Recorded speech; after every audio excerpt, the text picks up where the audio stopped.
Welcome to your Healing Place podcast with Linda and Mindy. It is our desire to address common concerns of how abortion and faith intersect in order to validate the emotional pain and grief that abortion can bring and give hope that recovery is possible.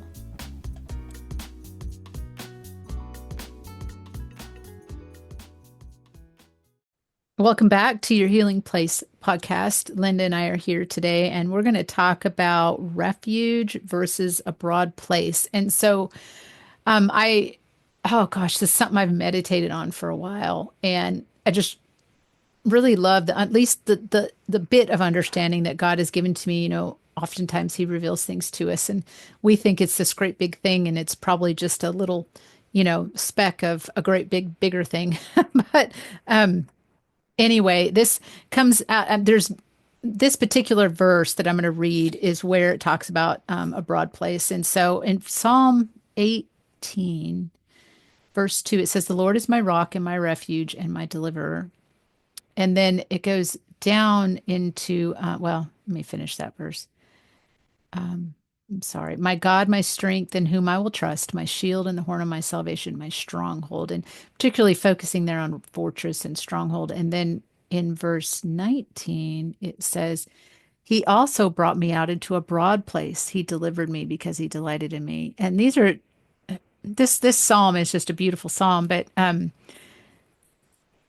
we think about refuge, a lot of people identify with the refuge part, keep me safe. It's like being hunkered down and, I think of the Lord of the Rings movie because That's where I was going to, Mindy. that's the only virtual visual that I have. But, Yes. they're going into the refuge and they're going as far back as they can. And it's like a big rock, city, all this stuff. And then, but that's because the enemies are enclosing around them, right? So they have to go into the refuge. And Jesus, or our God, is our fortress, our stronghold, right? Our deliverer.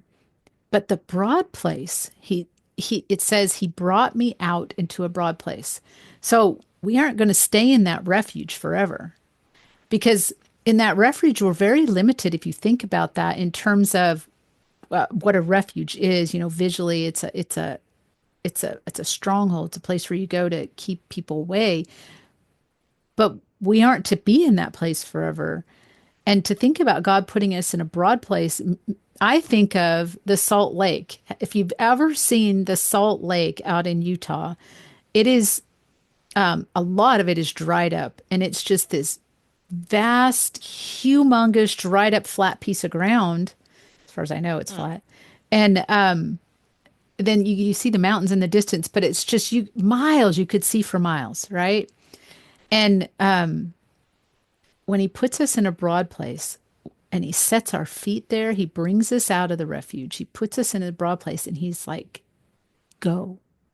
Because what I picture there is that the danger is so far away from you that you have miles to run and play and dance and do whatever he wants you to do in total safety. Now you have Beautiful. this big, wide expanse of freedom. And that's what initially we come in because we feel like everything's coming against us. I mean, our own thoughts, the enemy, people, right? Our perceived ideas of judgment, how people are going to judge us. We just feel like everything's closing in on us. The lies that we were told by whomever that might be. But then we we hunker down with God for a while. We learn about him, we get into his word, we begin to grow and begin to be strengthened.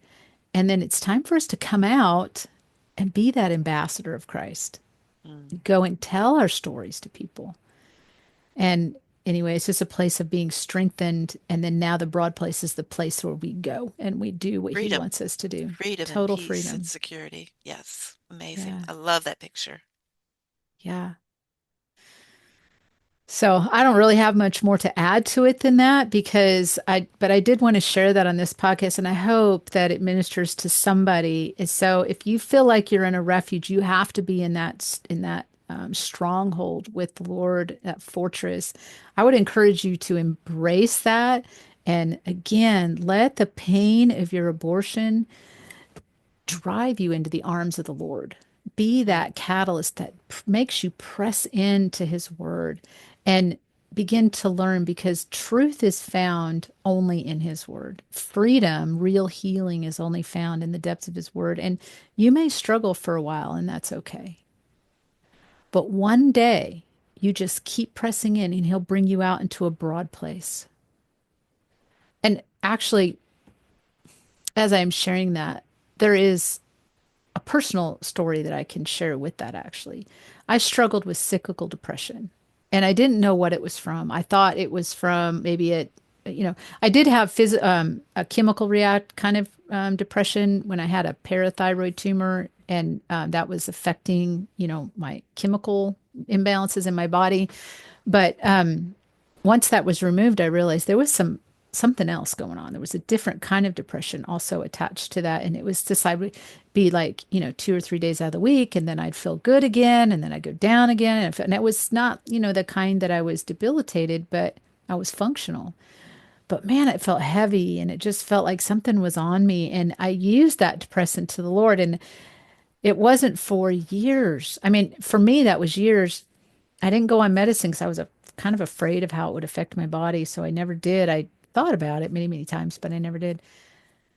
But finally, the Lord, just a few years ago, actually, literally, I feel like He's brought me out into that broad place.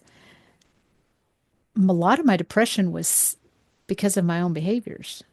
I would behave a certain way, it would cause a reaction in other people, blah, blah, blah. It would hurt me, and then I would feel down. But I didn't know that I was in that cycle. I'd been in that cycle for since I was young. And I just learned how to do it better as I got older. And then I mm, became a Christian, and then I learned how to, you know, I don't know, cover it. I don't know, because anger, for me, it was anger, but anger becomes like a coping mechanism. Apparently, there's some sort of hormone that gets released when you're angry that actually makes you feel good. And you kind of can get in that kind of a cycle too. And so I had a lot of anger, but I realized that my depression was sin. And so I felt like I was always in this stronghold with the Lord. And I was like, Lord, I want to go out. I want to be free of this. What is wrong? How do I fix this? What do I need to do to change? I just causing it, making it to be the thing that caused me to dive into the Lord and press into his word. And mhm, then eventually he freed me, mm, you know. mm, It's kind of like Jacob. Jacob wrestled with God. mhm, God could have easily, just kind of plucked him off of him and said, go away, stop. But he didn't. God let Jacob wrestle with him.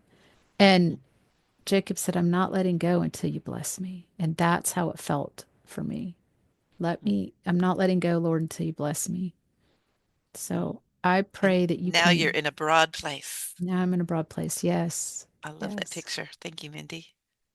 Thank you for listening. This podcast was inspired by the many conversations had through the years with women struggling from the emotional pain associated with abortion. Thank you for allowing us into your healing journey. Subscribe on major platforms where podcasts can be heard. Learn more about virtual abortion recovery healing at www.anevenplace.com. The link is in the show notes.